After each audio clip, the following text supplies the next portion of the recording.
Alright guys, so if you're coming from Caloocan or Manila, this is your route that you're going to take going to Amaya, the junction place. So right now, we are here at C3 Caloocan. So let's start our journey. So yan. Right now, we're here at C3 Caloocan. So dito tayo nag-start. Then we're going to the junction place. So pagdating nyo dito sa end of, liliko tayo ng going to A. Bonifacio Avenue.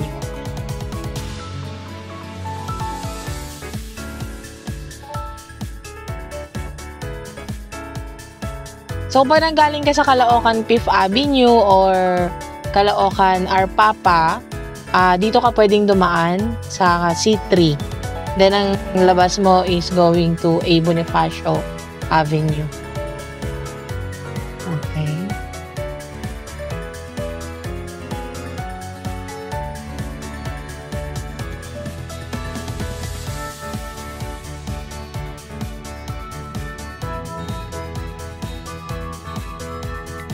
So, yan. Makikita na natin yung A. Bonifacio Avenue. So, let's stay in the left side mo. Kasi, kakaliwa tayo. So, yung makikita nyo sa right side, yan yung mga cars na nanggagaling from Manila, Blooming Treat. So, kung galing ka ng Blooming Treat, Espanya, and everything, dyan ang labas nyo. A. Bonifacio Avenue rin kayo lalabas. Eventually.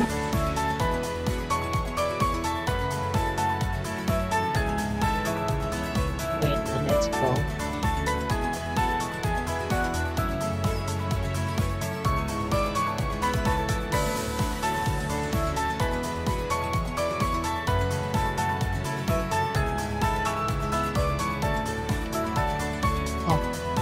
So, right now, nandito na tayo sa A. Bonifacio Avenue. Dire-diretso lang.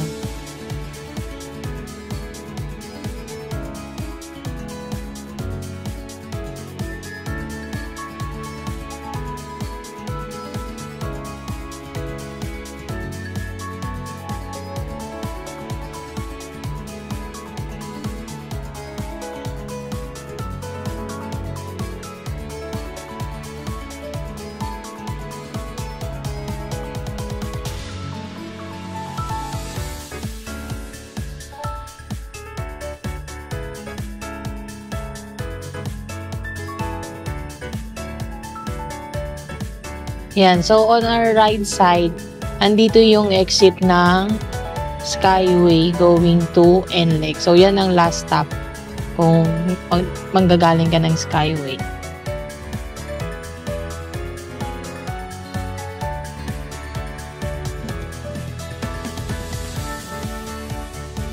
So, actually, one of the project of Ayala Land is located here in Balintawak. This one is the Cloverleaf Estates. So, nandyan siya sa right side. Ayan yung first mall natin. Si Ayala Malls, Cloverleaf. So, yan. Pwede nyo maging stop yan. Then,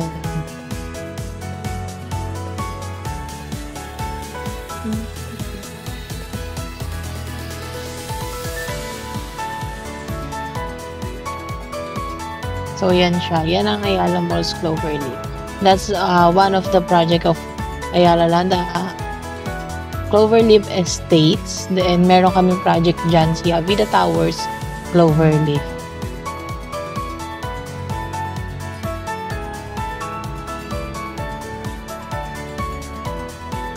So yan, pag ganito na tayo, let's stay on the left side. Kasi, aakyat tayo going to Quirino Highway.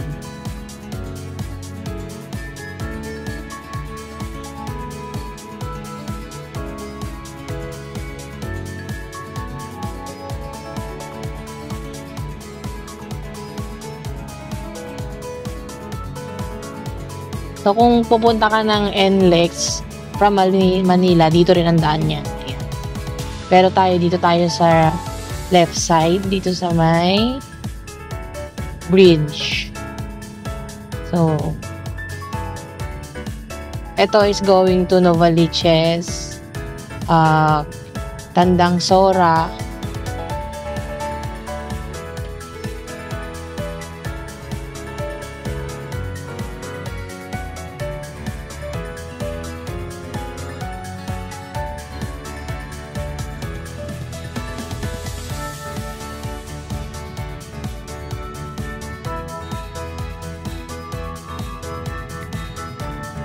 So, ayan, nandito na po tayo sa Carino Highway.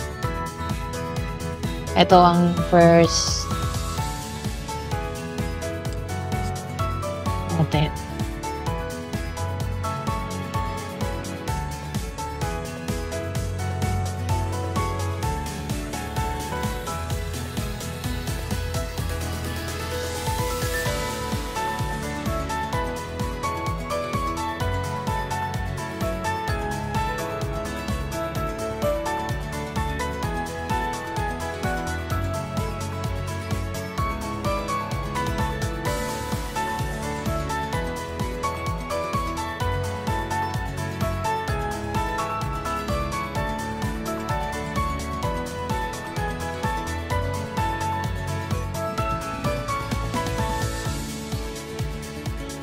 Okay, so here, makikita nyo, on our left side, ito yung Baysa Road.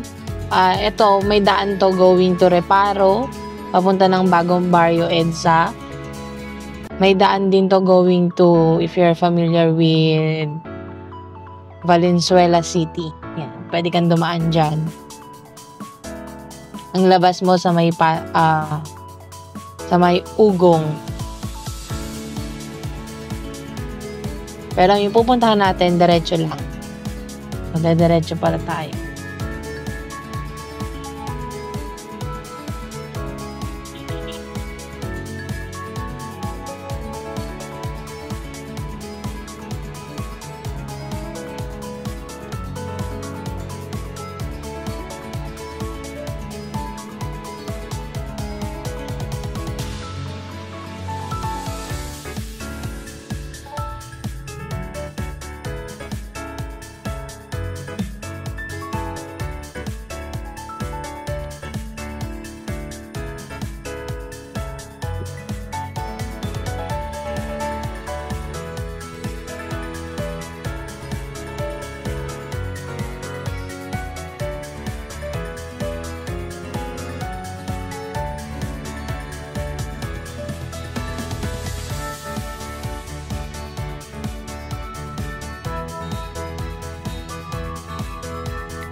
So yan, on our right side is the Baysa Industrial Place.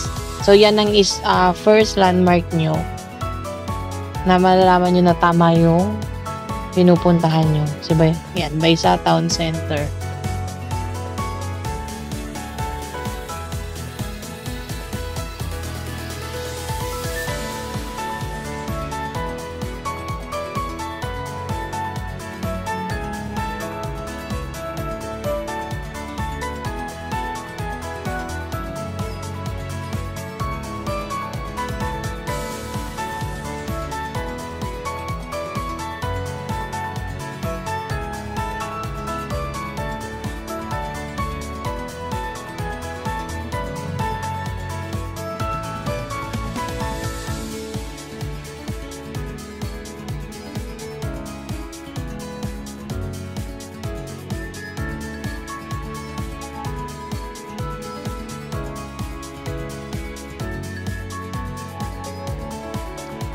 So yan, ang second landmark nyo will be this school, College of St. Catherine.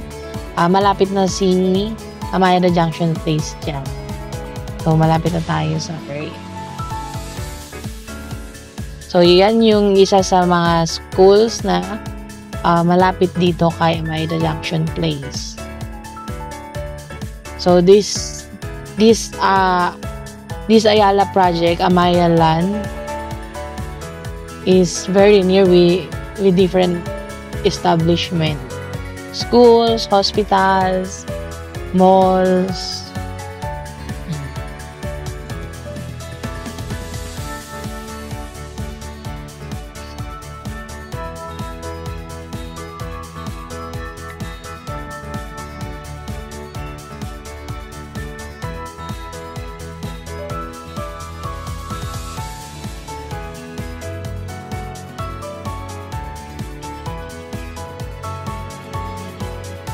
So yan, on our left side dyan na yung Tandang Sora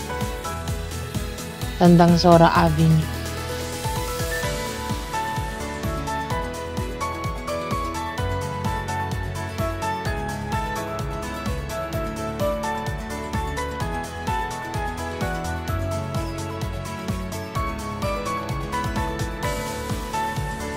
So, yan. Magstay na tayo sa right side kasi malapit na tayo. Kumana.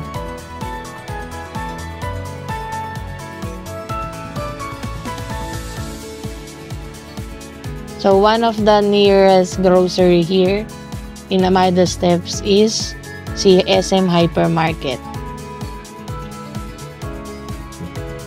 So, hindi ka na talaga lalayo dahil nasa within the area na yung mga necessary stores for your daily needs.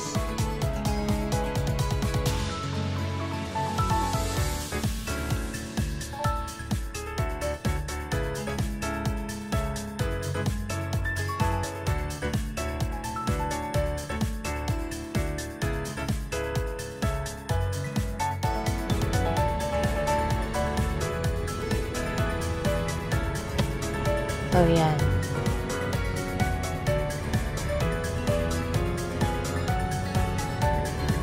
So, your last landmark will be the Walter Mart.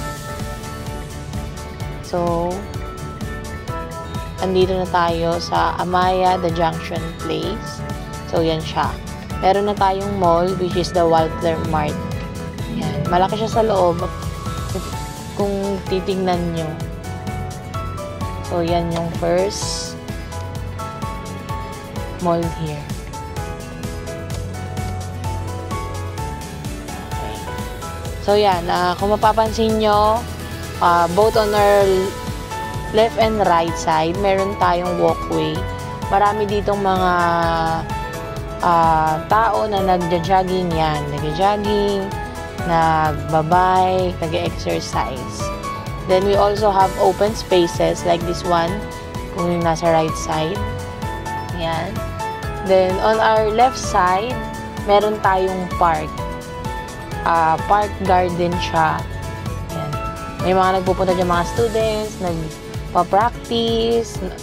If you have family, you can go there to have a picnic. So, yan. Yan.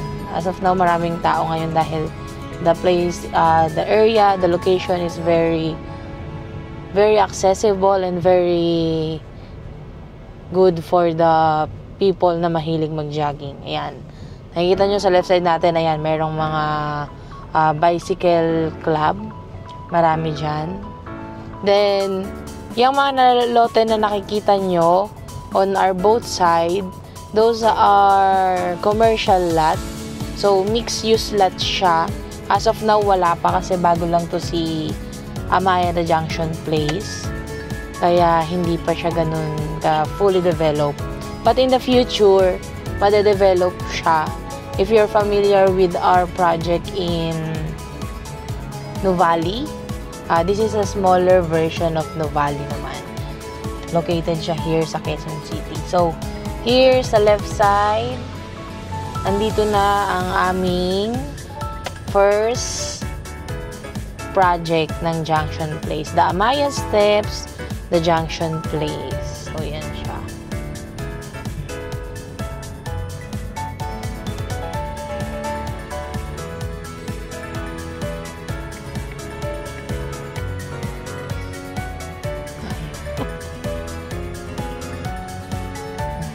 So, yan.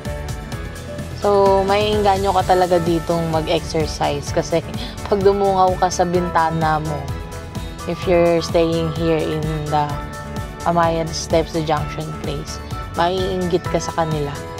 Dahil ang dami na may mga nagja-jogging, yan, nagbabike. So, lahat ng lots na nakikita nyo is commercial lots siya. So, yan si Amaya Steps, the Junction Place. So, right now, we have an existing one tower, the Arya Tower. So, ayan siya, yung nasa harapan natin. Then, we have near RFO Tower as well, the Clara Tower. Nasa gitnang part siya. Then, this one, yung nakikita nyo dun sa likod, that is our Delicia Tower. Pre-selling pa lang siya. Then, Amaya Steps, the Junction Place is actually a mid-rise condo lang siya. Kaya maganda siya dahil hindi siya ganun kataas. And then, very, very near sa mga, call this one, landmarks or establishment like malls. So, yan, ikot na ulit tayo. So, right now, lalabas tayo naman going to Tandang Sora. So, para makita nyo rin yung way. If you're coming from, let's say, if you're coming from Commonwealth or Quezon City Circle, ang daan nyo is sa Mindanao Avenue. So, from Mindanao Avenue, papasok kayo ng Tandang Sora.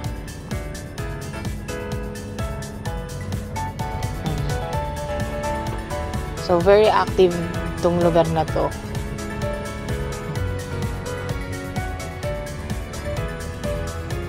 So, para sa mga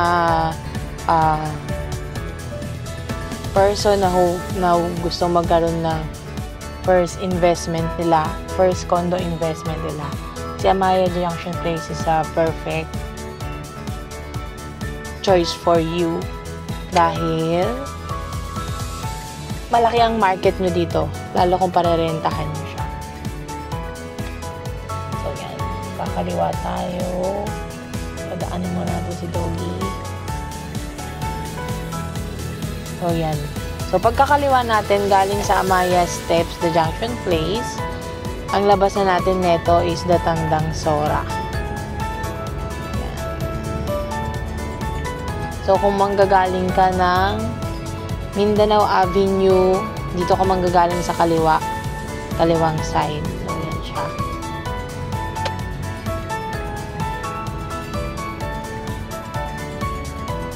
Yan. If you want to go to Mindanao Avenue, SM North, Trinoma, dito ka sa kaliwa. Then, the MRT 7, Mindanao Avenue Station is malapit lang din dito. Paglabas mo ng Mindanao, yun na yung MRT 7 station na yun. So, malaki pa magiging potential netong project namin. So, right now, we're going to Tandang Sora. Ang labas natin neto will be on Quirino Highway naman. Ito yung tinuro ko sa inyo kanina na merong Petron gas station. So, doon tayo lalabas.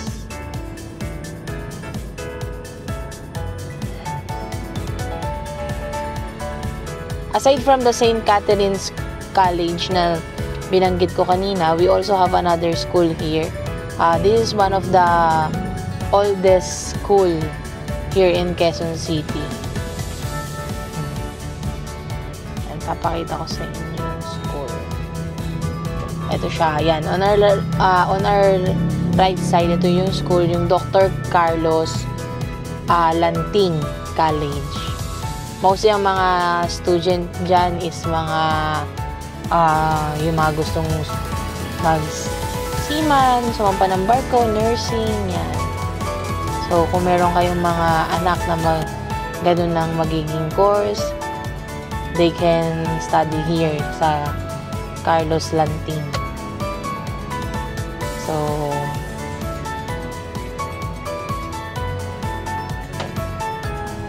okay.